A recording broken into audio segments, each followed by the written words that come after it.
Hi guys, പത്തനംമാറ്റ സീരിയലിൻ്റെ ഒരു പുതുപുത്തൻ വിശേഷത്തിലേക്ക് എല്ലാവർക്കും സ്വാഗതം. വരാൻ പോകുന്ന ഒരു അടിപൊളി എപ്പിസോഡ് വിശേഷത്തിലേക്കാണ് നമ്മൾ പോകാൻ പോകുന്നത്. അങ്ങനെ നവ്യയുടെ 7 മാസ ചടങ്ങുകളൊക്കെ കഴിഞ്ഞ് വളരെ ഭംഗിയായിട്ട് തന്നെ എല്ലാം കഴിഞ്ഞ് കഴിയുമ്പോൾ നവ്യയെ കൊണ്ടുപോകുന്നതിനോടൊപ്പം നയനയെ കൂടി കൊണ്ടുപോവാണ് നന്ദാവനത്തിലേക്ക് കനക. ദേവയാനി ആദ്യം കുറച്ച് വിഷമിക്കുന്നുണ്ടെങ്കിലും രണ്ടുപേരും നന്ദാവനത്തിലേക്ക് തന്നെ പോവുകയാണ്.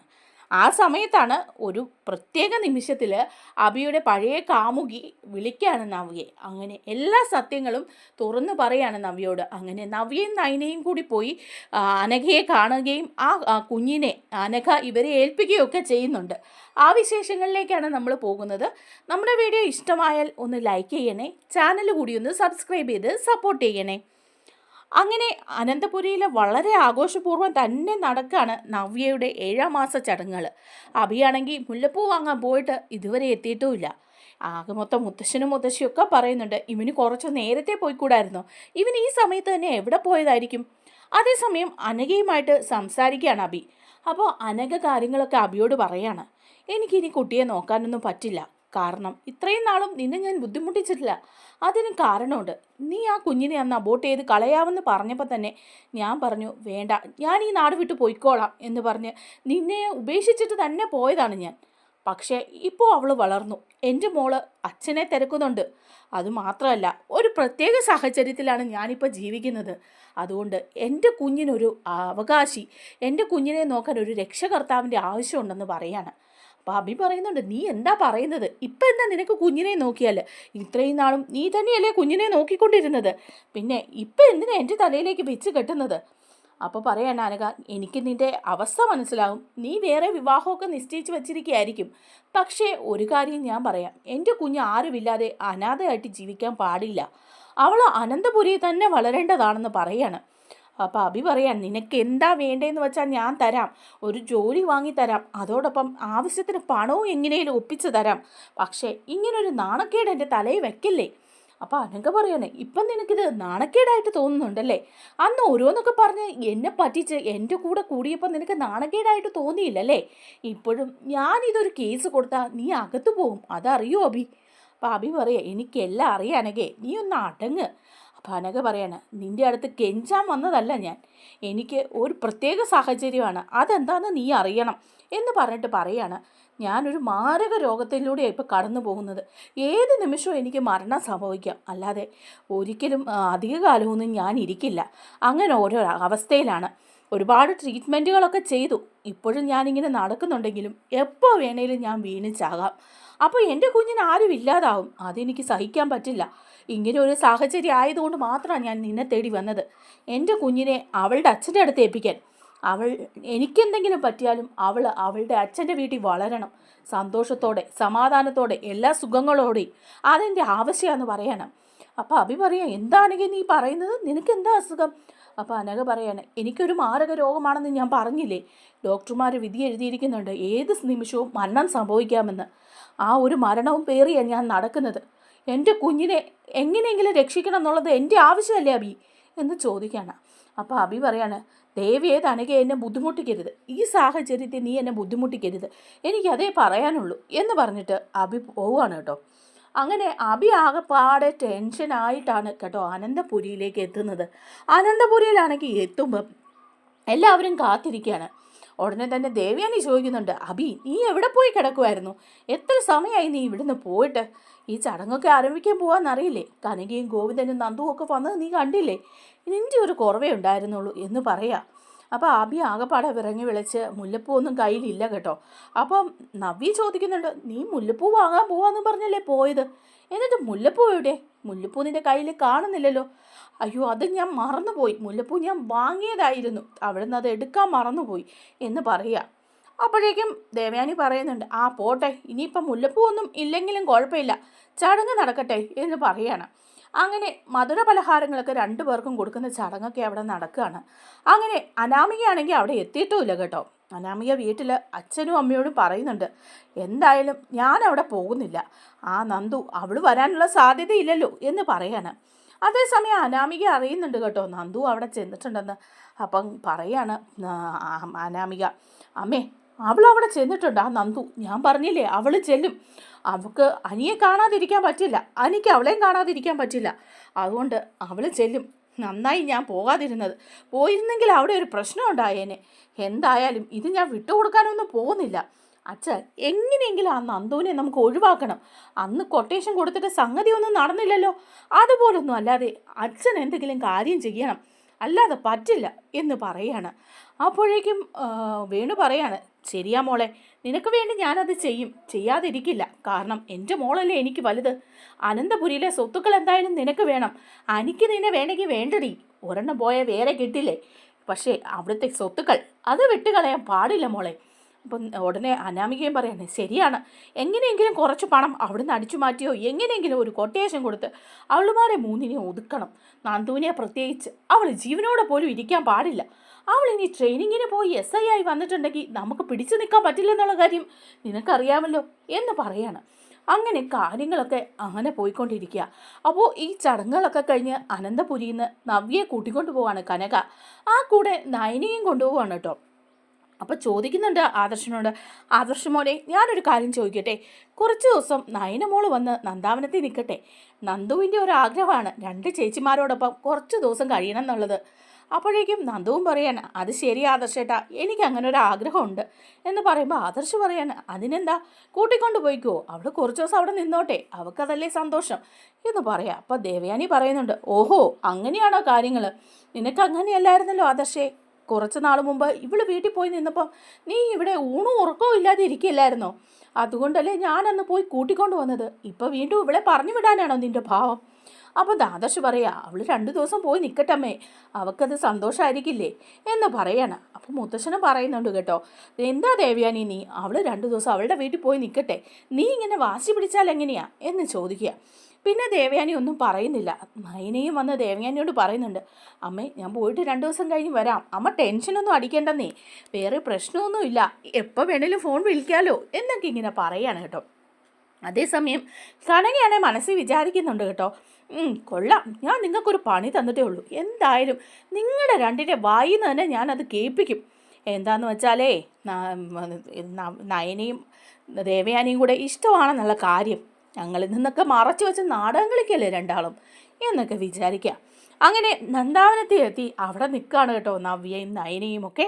അതേസമയം ദേവയാനി ആണെങ്കിൽ ആകെപ്പാടെ ടെൻഷനിലാണ്. ദേവയാനി ഫോൺ വിളിക്കുന്നുണ്ട് കേട്ടോ അങ്ങോട്ട്.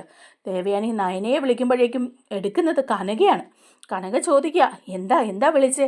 അല്ല, അവള് വന്നിട്ടിപ്പം ഒരു ദിവസം കഴിഞ്ഞില്ലേ, എവിടെ നയന?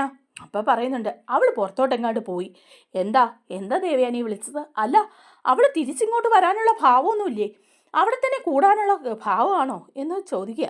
അപ്പോൾ പറയേ കനക, അതെന്താ ദേവയാനി, 2 ദിവസം അവളിവിടെ വന്ന് നിന്നാൽ എന്താ?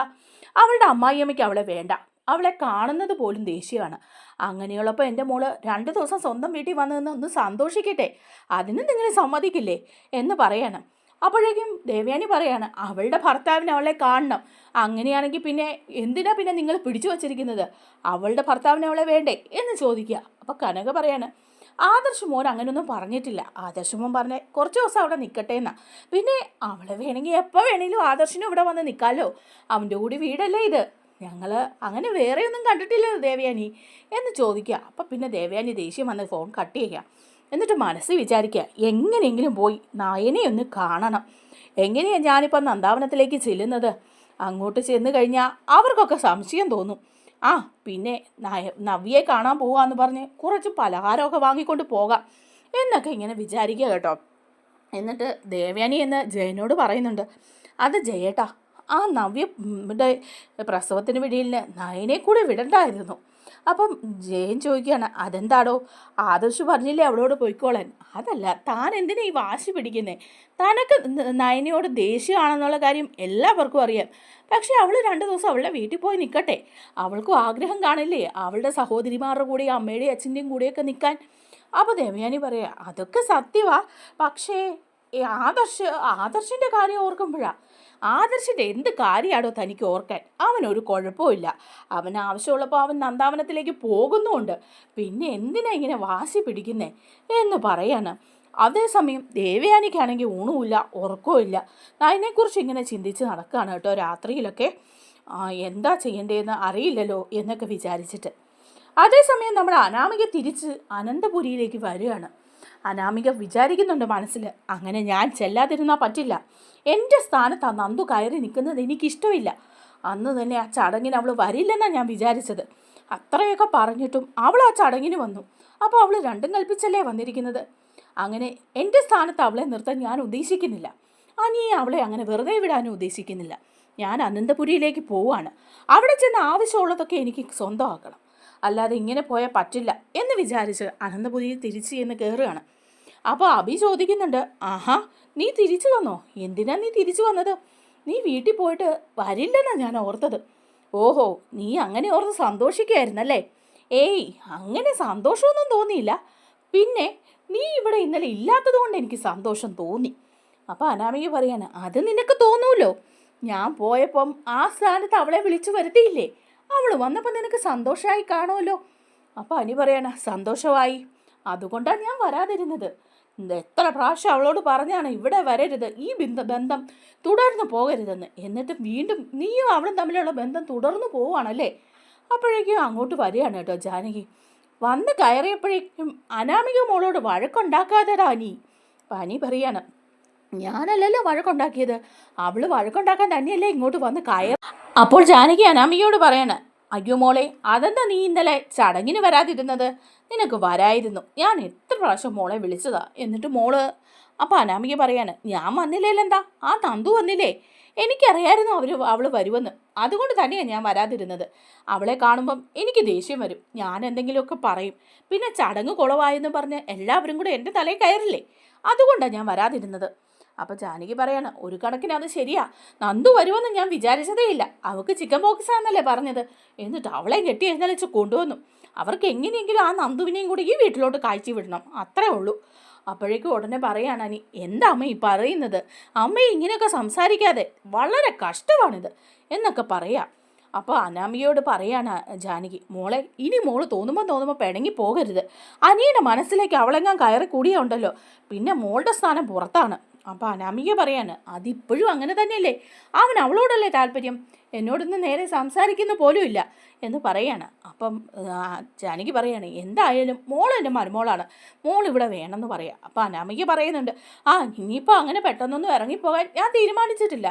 എൻ്റെ മനസ്സിൽ ഞാൻ ചില കാര്യങ്ങളൊക്കെ കണക്ക് കൂട്ടിയിട്ടുണ്ട്, അതുപോലെ കാര്യങ്ങളൊക്കെ ഇനി മുന്നോട്ട് പോവുള്ളൂ എന്ന് പറയാണ് കേട്ടോ. അതേസമയമാണെങ്കിൽ നമ്മുടെ ജലജ അബിയുടെ അടുത്ത് ചെല്ലുകയാണ്. അബി ആകെപ്പാടെ ടെൻഷൻ അടിച്ച് ആകെ വിഷമിച്ച് ഇങ്ങനെ നടക്കുക. അപ്പോൾ ജലജ എന്നിട്ട് ചോദിക്കുക, എന്താ നിനക്ക് പറ്റിയത്? ഞാൻ 2 ദിവസമായിട്ട് നിന്നെ ശ്രദ്ധിക്കുന്നുണ്ട്, നിനക്കൊരു വല്ലാത്ത ചിന്തയൊക്കെ, എന്തെങ്കിലും പ്രശ്നം ഒപ്പിച്ച് വെച്ചിട്ടുണ്ടോ? അപ്പോൾ പറയണം അബി, എന്ത് പ്രശ്നമേ? ഒരു പ്രശ്നവും ഇല്ല, വെറുതെ ഞാനിങ്ങനെ എനിക്ക് ടെൻഷൻ. നിനക്ക് എന്താ ടെൻഷൻ? അപ്പോൾ പറയാണ്, അമ്മേ, ആ നവ്യ അവൾ പോയില്ലേ, അതിൻ്റെ ഒരു വിഷമം എൻ്റെ ഉള്ളിൽ ഇല്ലാതിരിക്കുമോ, അതുകൊണ്ടാ. ഓഹോ, അവൾ പോയതിൻ്റെ വിഷമാണോ നിനക്ക്? ഞാൻ വിശ്വസിച്ചടാ, ഞാൻ വിശ്വസിച്ചു. നവ്യ പ്രസവത്തിന് പോയതിൻ്റെ വിഷമം നിനക്ക്, വേറെ ആർക്കുമല്ല. എടാ, നീ അമ്മയോട് കള്ളത്തരം പറയാതെടാ, നിന്നെ എനിക്ക് ശരിക്കറിയാമല്ലേ. അപ്പോൾ ജലജ പറയുമ്പോഴേക്കും അഭി പറയാം, പിന്നെ ഒന്നുമില്ല അമ്മേ, എന്നെ ഒന്ന് സ്വസ്ഥമായിട്ട് വിടുമോ എന്ന് പറയാണ്. ഇപ്പം ഞാനും നിനക്ക് സ്വസ്ഥതക്കേടായോടാ? അല്ല, അമ്മയൊന്ന് പോവോ എന്ന് പറഞ്ഞാൽ അഭി അവിടെ നിന്ന് അങ്ങ് പോകുന്നുണ്ട്. അപ്പോൾ ജലജ അവിടെ നിന്നിട്ട് സ്വയം ഇങ്ങനെ ആലോചിക്കുന്നുണ്ട് കേട്ടോ, ഇവൻ എന്തെങ്കിലുമൊക്കെ ഒപ്പിച്ച് വച്ചിട്ടുണ്ടോ? എന്തോ ഒരു പന്തികേടുണ്ടല്ലോ. ഇനി എന്തെങ്കിലും ഗുലുമാലായിട്ട് പ്രശ്നമാവോ? ഈ അനന്തപുരിയിൽ നിന്ന് ഇനി ഇറങ്ങേണ്ടി വരുമോ ഇവൻ കാരണം എന്നൊക്കെ ഇങ്ങനെ ജലജ വിചാരിക്കുകയാണ്. അതേസമയം നവ്യയും നയനയും നന്ദുവും കൂടി അവിടെ സന്തോഷമായിട്ട് നന്ദാവനത്തിൽ ജീവിക്കുക. ആ സമയത്താണ് കേട്ടോ നവ്യയ്ക്കൊരു ഫോൺ വരുന്നത്.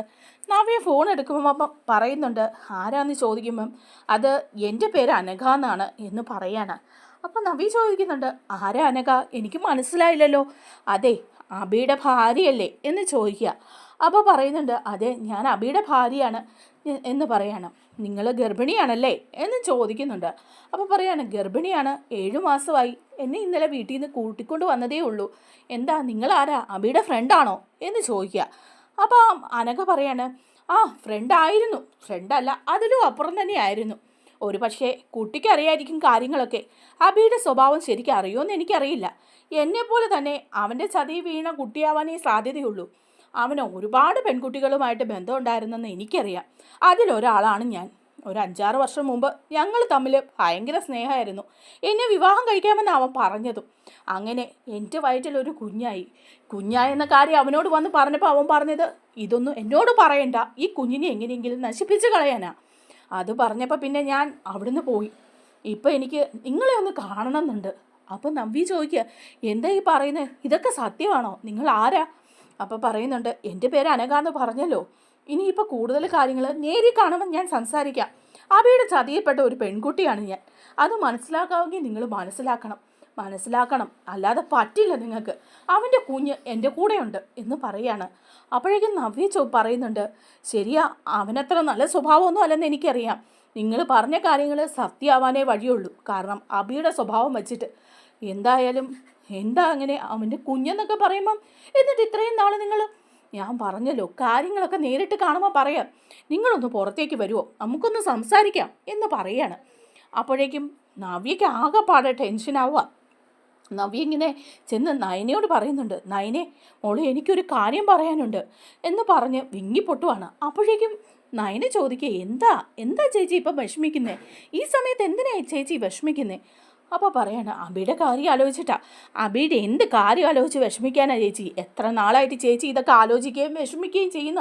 ഇനിയിപ്പോൾ ഒരു കുഞ്ഞു വയറ്റിലുള്ളപ്പം സന്തോഷിക്കുക ചേച്ചി, എല്ലാം ശരിയാവും. ഇല്ല മോളെ, ഒന്നും ശരിയാവില്ല, എനിക്കിപ്പോൾ ഒരു കോള് വന്നിരുന്നു എന്ന് പറയാണ്. അപ്പം നയനെ ചോദിക്കുന്നുണ്ട്, ആരുടെ കോള്? അപ്പം പറയാണ് നവ്യ, അത് അനഘ എന്ന് പറയുന്ന ഒരു കുട്ടിയാണ്. ഇങ്ങനെയുള്ള കാര്യങ്ങളൊക്കെ എന്നോട് പറഞ്ഞു. നമ്മളെ ഒന്ന് കാണണമെന്നാണ് പറഞ്ഞിരിക്കുന്നത്. ഞാൻ ഉടനെ പുറത്തെവിടെയെങ്കിലും ചെല്ലണം. ആ കുട്ടിക്ക് എന്നോട് അത്യാവശ്യമായിട്ട് സംസാരിക്കാനുണ്ടെന്ന് പറഞ്ഞു. എന്താ ഇപ്പം ചെയ്യുക? അബിയുടെ കാര്യമായതുകൊണ്ട് വിശ്വസിക്കാതിരിക്കാനും വയ്യ. എന്നെപ്പോലെ ചതിപ്പെട്ട ഒരു പെൺകുട്ടിയാണെങ്കിൽ ഞാൻ ചെല്ലാതിരിക്കാൻ പറ്റുമോ? അപ്പോൾ ഇത് കേൾക്കുമ്പം നയനയും ഞെട്ടിപ്പോവാണ്. നയന പറയുന്നുണ്ട്, ചേച്ചി ഇതൊക്കെ ഇനി സത്യമായിരിക്കുമോ? നമുക്ക് പോയി ആ കുട്ടിയൊന്ന് കണ്ട് സംസാരിച്ചാലോ? അപ്പം നവ്യ പറയാണ്, നമുക്ക് പോകാം. എന്ത് പറഞ്ഞിട്ടാ നമ്മൾ ഇവിടുന്ന് ഇറങ്ങി പോവുക? ഇപ്പം അമ്മയും അച്ഛനൊക്കെ ചോദിക്കുകയല്ലേ ഈ സമയത്ത് എന്തിനാ പോകുന്നതെന്ന്. അപ്പം നയന പറയാണ്, അത് നമുക്ക് എന്തെങ്കിലുമൊക്കെ പറയാം, എന്തെങ്കിലും പറഞ്ഞ് പുറത്ത് പോകാമെന്ന് പറഞ്ഞ് നമുക്ക് പോകാം. ആ കുട്ടിയെ കണ്ടെന്ന് സംസാരിക്കാം, കാര്യങ്ങളുടെ സത്യാവസ്ഥ അറിയാമല്ലോ. അങ്ങനെ നയനയും നവ്യയും കൂടെ വീട്ടിൽ നിന്ന് പോവാണ് ഇറങ്ങി. അപ്പോൾ ചോദിക്കുന്നുണ്ട് കനക, നിങ്ങൾ രണ്ടുപേരൂടെ എങ്ങോട്ട് പോവാ? ഇപ്പം എന്താ അത്യാവശ്യം? അപ്പം നയന പറയാണ്, ഞങ്ങളെ ഒന്ന് പുറത്തു വരെ പോവാണ്, അത്യാവശ്യമായിട്ട് ഒരാളെ കാണാനുണ്ട് എന്ന് പറയുക. അപ്പം കനക ചോദിക്കുക, ആരെ ഇപ്പം അത്യാവശ്യമായിട്ട് കാണാനുള്ളത്? നവ്യ മോളെയാണ് 7-ാം മാസത്തിൽ കൂട്ടിക്കൊണ്ട് വന്നതാ, ഇനിയിപ്പോൾ ഇങ്ങനെ കറങ്ങിയൊന്നും നടക്കണ്ട. അപ്പം നയന പറയാണ്, അതൊന്നും സാരില്ലമ്മേ, പെട്ടെന്ന് തന്നെ ഞങ്ങൾ വരാം, അത്യാവശ്യം ചേച്ചിയുടെ ഒരു ഫ്രണ്ടിനെ കാണാനാ എന്നൊക്കെ പറഞ്ഞ് അവിടുന്ന് 2 പേരും കൂടെ ഇറങ്ങാണ്. അങ്ങനെ ഒരു സ്ഥലത്ത് ചെന്ന് കാണുകയാണ് കേട്ടോ അനഘ അപ്പം വന്നിട്ട് വല്ലാത്തൊരവസ്ഥയിലാണ്. എന്നിട്ട് പറയുന്നുണ്ട്, നിങ്ങളോട് എനിക്കൊരു കാര്യം പറയാനുണ്ട്. അബി എന്നെ ചതിച്ചതാ. അബിയുടെ മോളാണ് എൻ്റെ കൂടെയുള്ളത്. എൻ്റെ കുഞ്ഞിന് ആരും ഇല്ലാതാകും, കാരണം ഞാൻ ഇന്നൊരു മാരക രോഗത്തിന് അടിമയാണ്. ഇല്ലെങ്കിൽ ഞാൻ അവൻ്റെ അടുത്ത് ഈ ഒരു ഔദാര്യത്തിന് കേണ് വരില്ലായിരുന്നു. എൻ്റെ കുഞ്ഞിനെ ഞാൻ ജോലിയെടുത്ത് ഞാൻ വളർത്തിയേനെ. ഇത്രയും നാളും അങ്ങനെയായിരുന്നു. അവന് വേണ്ടാത്ത കുഞ്ഞിനെ അവൻ്റെ അടുത്ത് വിടുന്നത് എനിക്കിഷ്ടവുമില്ല. പക്ഷേ ഇപ്പം ഇങ്ങനൊരവസ്ഥയിൽ വീട്ടുകാരും നാട്ടുകാരും ഒന്നും സഹായത്തിനില്ലാത്ത അവസ്ഥയിലാണ് ഞാൻ. അങ്ങനെയുള്ളപ്പോൾ എനിക്കെന്തെങ്കിലും സംഭവിച്ചു പോയാൽ എൻ്റെ മോള് അനാഥയായിട്ട് നടക്കുന്നത് ഓർക്കുമ്പം എനിക്കത് സഹിക്കില്ല. അവൾക്ക് അച്ഛനുണ്ടല്ലോ, അവളുടെ അച്ഛനാണ് അബി. ഞാൻ ഏത് ടെസ്റ്റിനും തയ്യാറാണ്. നിങ്ങൾക്ക് സംശയമുണ്ട്, DNA ടെസ്റ്റ് ചെയ്ത് നോക്കാം. അനന്തപുരിയിലേക്ക് നേരിട്ട് കൊണ്ടുവരാതെ നിങ്ങളെ ഈ വിവരം അറിയിച്ചത് അബി എന്നെ പല പ്രാവശ്യം തഴഞ്ഞു. അതുകൊണ്ടാണ് ഞാൻ അവനെ പല പ്രാവശ്യം വിളിച്ച് ഈ കാര്യം പറയുകയും നേരിട്ട് കണ്ട് സംസാരിക്കുകയൊക്കെ ചെയ്തു. എന്നിട്ടും അവൻ ഈ കുഞ്ഞിനെ കൊണ്ടുപോകാൻ തയ്യാറല്ല. അതുകൊണ്ടാണ് ഈ വിവരം ഞാൻ നിങ്ങളെ അറിയിച്ചത്. നാളെ എനിക്ക് എന്തെങ്കിലും സംഭവിച്ചാൽ ഈ കുഞ്ഞ് അനാഥമാകരുത്, അതിനെ നിങ്ങൾ കൈവിടരുത്. നിങ്ങളുടെ അനന്തപുരിയിലെ അബിയുടെ കുഞ്ഞാണിത് എന്നൊക്കെ പറയാണ്. അപ്പോൾ നവ്യയും നയനയൊക്കെ ആകെ ഇങ്ങനെ ടെൻഷൻ അടിച്ച് നിൽക്കുക. അപ്പോഴേക്കും നവ്യ പറയുന്നുണ്ട്, എൻ്റെ ഈ കേൾക്കുന്നത് എനിക്ക് വിശ്വസിക്കാൻ പറ്റുന്നില്ല. അബിയെക്കൊണ്ട് എനിക്ക് വിഷമങ്ങളേ ഉണ്ടായിട്ടുള്ളൂ, ദേ ഇപ്പം ഇതും. അപ്പോൾ അനഘ പറയാണ്, എനിക്കറിയാം നിങ്ങളുടെ അവസ്ഥ, പക്ഷേ എൻ്റെ അവസ്ഥ കൂടി നിങ്ങൾ മനസ്സിലാക്കണം. നാളെ ഒരു ദിവസം ഞാൻ ഇല്ലാതായ എൻ്റെ കുഞ്ഞ് എവിടെ പോകും? ആരും ഇല്ലാത്തവളെ പോലെ അവൾ നടക്കണോ? അബിയുടെ കുഞ്ഞല്ലേ, നിങ്ങൾ കൈവിടരുത്, നിങ്ങളോടുള്ള അപേക്ഷയാണ് എനിക്ക് എന്നൊക്കെ പറഞ്ഞ് അവർ കാലിൽ വീണ് കരയാണ് കേട്ടോ അനഘ. അപ്പം നയന പറയുന്നുണ്ട്, വിഷമിക്കണ്ട, ഒരിക്കലും നിങ്ങളുടെ കുഞ്ഞ് അനാഥമാകില്ല. അബിയുടെ കുഞ്ഞാണിത് എന്ന് ഞങ്ങൾക്ക് ഉറപ്പാണ്. ഇനിയിപ്പോൾ അങ്ങനെ അല്ലെങ്കിൽ പോലും നിങ്ങളില്ലാതായ നിങ്ങളുടെ കുഞ്ഞ് അനാഥമാകില്ല. അവളെ ഞങ്ങൾ നോക്കും എന്ന് പറയാണ് നയന. എന്നിട്ട് അനഘയ്ക്ക് കയ്യിലൊക്കെ നല്ല സത്യം ചെയ്തൊക്കെ കൊടുക്കുന്നുണ്ട്. ഒരിക്കലും നിങ്ങളുടെ കുഞ്ഞിനെ ഞങ്ങൾ കൈവിടില്ല എന്ന് പറയാണ് നയന. അങ്ങനെ അനഘ വാക്കൊക്കെ പറഞ്ഞിട്ട് അവിടുന്ന് പോവാണ്. ഇവരാണേലും തിരിച്ച് നന്ദാവനത്തിലേക്ക് ചെല്ലുകയാണ്. ആകെപ്പാടെ വിഷമിച്ച് ആയിട്ടാണ് ചെല്ലുന്നത്. അപ്പോൾ കനക ചോദിക്കുന്നുണ്ട്, എന്താ നിങ്ങളുടെ രണ്ടുപേരുടെയും മുഖത്തൊരു വിഷമം എന്ന് ചോദിക്കുമ്പോൾ പറയുന്നുണ്ട്, ഏയ് ഒന്നുമില്ല, വെയിൽ കൊണ്ടതിൻ്റെ ആയിരിക്കും, ഭയങ്കര വെയിലല്ലായിരുന്നു അമ്മേ, അതുകൊണ്ടാണ് എന്നൊക്കെ പറയുക. എന്നിട്ട് രണ്ടുപേരും മുറി കയറിയിരിക്കുകയാണ്. നവ്യാണെ ഭയങ്കര കരച്ചിൽ. അവൻ ഇതുപോലൊന്നും ഒപ്പിക്കുമെന്ന് വിചാരിച്ചില്ല. ആ മഹാഭാവി എന്തെല്ലാം പാപങ്ങളാണ് ചെയ്തു കൂട്ടിയിരിക്കുന്നത്. ആ പെൺകുട്ടിക്ക് ഇങ്ങനെ ഒരു അസുഖമാണ്. അവർക്ക് എന്തെങ്കിലും സംഭവിച്ചാൽ ആ കുഞ്ഞ് അത് അനാഥമായി പോവുമോ? അപ്പോൾ നയന പറയണേ, ഇല്ല ചേച്ചി, ഒരിക്കലും അതിനെ അനാഥമാക്കില്ല, ഞാൻ അവളെ ഏറ്റെടുക്കും, ആനന്ദപുരി തന്നെ അവൾ വളരും എന്നൊക്കെ നയനയും പറയുന്നുണ്ട് കേട്ടോ. അങ്ങനെ നമ്മുടെ വീഡിയോ ഇഷ്ടമായാലും ഒന്ന് ലൈക്ക് ചെയ്യണേ, ചാനൽ കൂടി ഒന്ന് സബ്സ്ക്രൈബ് ചെയ്ത് സപ്പോർട്ട് ചെയ്യണേ. താങ്ക്